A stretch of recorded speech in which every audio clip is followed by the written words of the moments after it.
नमस्कार दोस्तों, मैं हूं चंदन झा और आप मुझे देख रहे हैं वार्ता समाचार और मेट्रो वार्ता के अलग अलग सोशल मीडिया प्लेटफॉर्म्स। भारत में अभी जो प्रधानमंत्री हैं उनका नाम नरेंद्र मोदी है, नरेंद्र दामोदर दास मोदी। और लगातार 2 बार वो प्रधानमंत्री बने, 2014, 2019, और रिकॉर्ड वोट्स, रिकॉर्ड सीट से वो प्रधानमंत्री बन रहे हैं।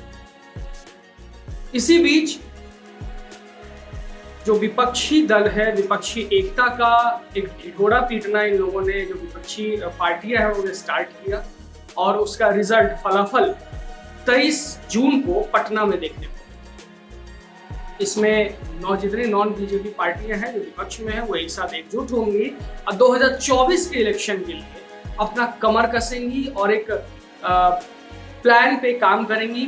कैसे एग्जीक्यूट होगा उनका प्लान, कौन कौन से लोग इनके तारनहार होंगे, कौन कौन से नेता इनके खेवनहार होंगे और किस तरीके से ये नरेंद्र मोदी को 2024 में हराएंगे। कुल मिला के एनडीए को और भारतीय जनता पार्टी को हराने का प्लान पटना में 23 जून को बनाया जाने वाला है। तमाम अलग अलग अखबारों में, अलग अलग मेन स्ट्रीम मीडिया के टीवी चैनल्स पे बड़े बड़े डिबेट्स हो रहे हैं। इस पर बड़े बड़े आर्टिकल्स लिखे जा रहे हैं इनके अच्छाई के बारे में, इसकी बुराई के बारे में। कहीं ये भी लिखा जा रहा है कि भाई लोकतंत्र खतरे में है, इस वजह से सारे विपक्षी दल एक साथ बैठक ले रहे हैं पटना में 23 जून। ये एक इंफॉर्मेशन थी जो मैंने आपको बतला। अब कहानी यहां से शुरू होती है। विपक्षी दल में है कौन? बड़ा प्रमुखता से नाम जो आता है, चूंकि पटना में हो रहा है, बिहार में हो रहा है, पटना बिहार की राजधानी है, और तो ऑब्वियसली वहां के मुख्यमंत्री नीतीश कुमार और डिप्टी सीएम तेजस्वी यादव दोनों हैं। दोनों अलग अलग पार्टी से आते हैं, जनता दल यूनाइटेड से आते हैं और एक राष्ट्रीय जनता दल से। दोनों की बात की जाए तो राष्ट्रीय जनता दल में लालू प्रसाद यादव को कोई दूसरा यादव समाज में ऐसा प्रभुत्व व्यक्ति नहीं मिला जिसे वो बागडोर सौंप सकते थे। इसलिए उन्होंने अपना पार्टी की बागडोर और नेतृत्व वाला बागडोर अपने सुपुत्र को सौंप दिया। प्रायः देखने को मिलता है। बात करें नीतीश जी की, वो जनता दल सेक्युलर के एक वाकई में अच्छे नेता, जनता दल यूनाइटेड के अध्यक्ष नेता है। कुछ दिन पहले पिछले साल तक वो भाजपा के साथ थे, उससे पहले राजद के साथ थे, फिर उससे पहले भाजपा के साथ थे। तो ये उनका मतलब चलता रहता है। ये 2 नेता हो गए। अब बंगाल की बात की जाए तो बंगाल की मुख्यमंत्री ममता बनर्जी तृणमूल कांग्रेस से भी भाग लेने के लिए, वहां शामिल होने के लिए आ रही हैं। अभी बंगाल में पंचायत इलेक्शन होने वाले हैं। हिंसा एकदम चरम पे।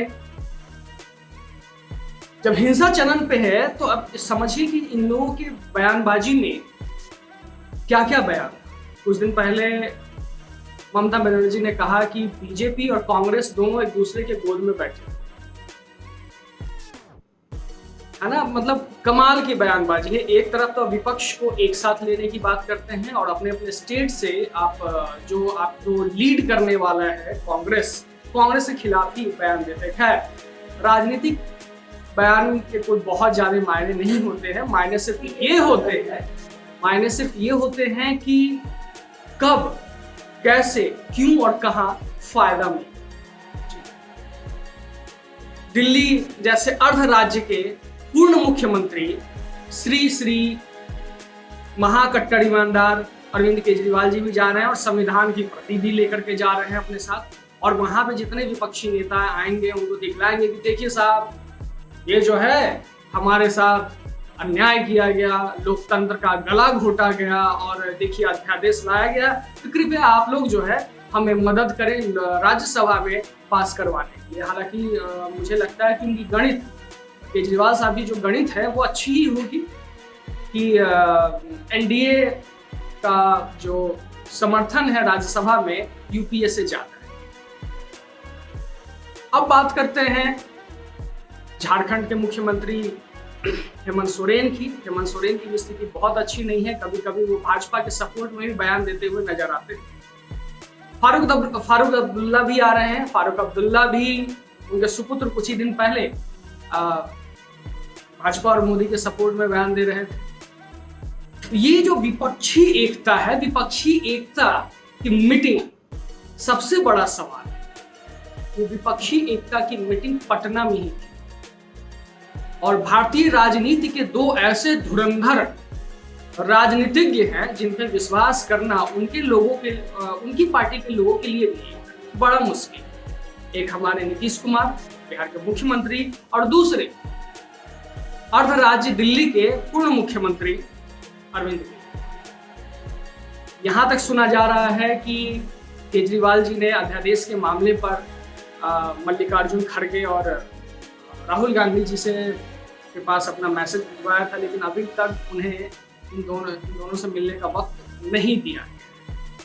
खैर, अब वहां जा ही रहे हैं, पटना जा ही रहे हैं, तो मिल ही लेंगे, अपनी बात कह ही देंगे। अब देखते हैं अध्यादेश पास होगा कि नहीं। आखिर ये विपक्षी दल जो सांप और नेवले की तरह लड़ते थे, अचानक एक प्लेटफॉर्म पे एक साथ बैठने के लिए क्यों, मतलब गुस्से में ही बैठ रहे हैं, लेकिन बैठ रहे हैं। इसके बहुत सारे जवाब हैं, लेकिन मेरा जहां तक मानना है, भाई जब सारी विपक्षी दल आएंगे, मीटिंग नीतीश कुमार जी के आवास में और तमाम बड़े बड़े नेता आ रहे हैं, राज्यों के मुख्यमंत्री आ रहे हैं, लोकतंत्र में ये होना वाजिब है और ये सही है, क्योंकि अगर लोकतंत्र में विपक्ष मजबूत नहीं होगा तो सत्ता पक्ष सत्ता के नशे में बिल्कुल उन्मुक्त हो जाए। ये भी बिल्कुल सत्य है और होना भी चाहिए। विपक्ष को मजबूत होना चाहिए, विपक्ष की जो एकता है वो दिखनी चाहिए सत्ता पक्ष के नेताओं को और उनके जो सुप्रीम है नरेंद्र मोदी। लेकिन होता क्या है, असलियत में असलियत में क्या होता है, इन सभी का अपना पर्सनल लस्ट है, अपना अलग अलग लालच। ममता बनर्जी का लालच है कि भाई मैं मुख्यमंत्री वेस्ट बंगाल हमेशा बनी रहूं, यहाँ से जितने भी सांसद जाएं, ज्यादा से ज्यादा सांसद जाएं हमारे लोकसभा में, राज्यसभा। केजरीवाल साहब वो भी यही चीज समझते हैं कि साहब किसी भी तरीके से अपन दिल्ली का पूर्ण कब्जा कर लें, दिल्ली को पूर्ण राज्य घोषित करवा लें और एलजी साहब जो परेशान करते हैं हमें वो ना करने। हालांकि इन सब में परफॉर्मेंस की बात की जाए तो अरविंद केजरीवाल जी की जो अपनी पार्टी है, प्राइवेट पार्टी है, मैं तो प्राइवेट पार्टी ही कहूँगा, मैं आम आदमी पार्टी, उनका परफॉर्मेंस बहुत अच्छा है। पंजाब में भी उन्होंने अपनी सरकार बनाई, एक राज्य से बढ़ के दूसरे राज्य में गया। हरियाणा में भी इनकी स्थिति थोड़ी अच्छी होती थी, जो भाजपा के लिए खतरे की घड़ी। अब इनके बयानों पे बात करें कि ये जो बुलबुला है विपक्षी एकता का, वो कितने दिनों में फूटेगा या फिर वाकई में 2024 में मोदी जी के लिए मुसीबत नहीं कर सकता। और एक सवाल और जवाब दोनों है कि आखिर लालू प्रसाद यादव ने ये सजेस्ट क्यों किया और नीतीश कुमार ने कि भाई आप बिहार में आकर के ये मीटिंग करें। कहीं ना कहीं मुझे ऐसा लग रहा है कि लालू प्रसाद यादव के दो सुपुत्र हैं, एक तेजस्वी यादव जो डिप्टी सीएम है, एक तेज प्रताप जो फॉरेस्ट मिनिस्टर, वो minister forest and environment minister. मुझे ऐसा क्यों लग रहा है कि वो अपने दोनों बेटों को, अपने सुपुत्र को कहीं ना कहीं जिम्मेदारियां बांटने के मूड में आ चुके हैं कि एक भाई ऐसा है कि तुम राज्य चलाओ और एक तुम केंद्र। और शायद ये बहुत अच्छा प्लेटफॉर्म हो सकता है लालू प्रसाद यादव जी के लिए, अपने दोनों सुपुत्रों के। एक तो खैर चलो राज्य में बड़े पोजीशन पे है, आने वाले टाइम में अगर ये स्थिति रही तो नीतीश कुमार के बाद उनका पद फिक्स से सीएम बने। उनके ज्येष्ठ पुत्र तेज प्रताप यादव को शायद ऐसा लग रहा है मुझे कि वो केंद्र में भेजने की चाह रखते हो और ये बहुत बड़ा प्लेटफॉर्म है। सारे विपक्षी नेता अगर वहां पहुंच रहे हैं और 2024 बहुत नजदीक है तो हो सकता है अगले साल तेज प्रताप भी लोकसभा चुनाव में अपनी किस्मत आजमाएं और या तो विपक्ष में बैठेंगे जीतने के बाद या पक्ष में बैठेंगे। है ये भविष्य की बातें हैं। लेकिन विपक्षी एकता का मतलब ये होता है, कोई भी एकता, चाहे विपक्ष की एकता हो, पक्ष की एकता हो, एकता का मतलब ये होता है कि आपको सभी की बातों की बुराइयों को भूल करके आगे बढ़ना पड़ता है।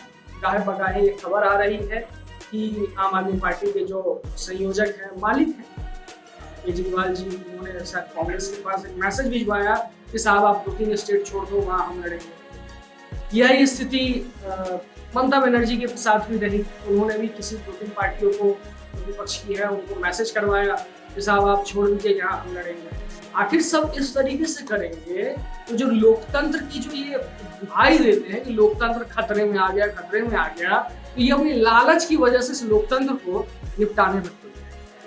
खैर, 23 जून को जो बैठक होगा, बैठक में क्या निर्णय होगा, निर्णय सभी को पता चलेगा। निर्णय पे क्या क्या विचार रखे जाएंगे ये भी आपको पता चलेगा। लेकिन सबसे महत्वपूर्ण बात यह है कि बिहार ही क्यों, चाहे जेपी आंदोलन हो या फिर उससे पहले के भी जो भी आंदोलन रहे, बिहार ही क्यों। बिहार ही वो ऐसी धरती है, क्रांति की धरती है, जहाँ से क्रांति फलित हुई। मुझे आज भी याद है कि 2014 में पीएम बनने से पहले नरेंद्र मोदी ने पटना का अपना ऐतिहासिक रैली किया था, मुजफ्फरपुर की ऐतिहासिक रैली की थी, और उसका रिजल्ट आज तक दिखाई दिया। और शायद ये भी कारण रहा कि विपक्षी एकता ने इसकी शुरुआत पटना से की। देखते हैं विपक्षी एकता का बुलबुला फूटता है या 2024 में मतदाता अपने मत का प्रयोग विपक्षी एकता के हिसाब से करता है या मोदी जी पे ही अपना भरोसा जताता है।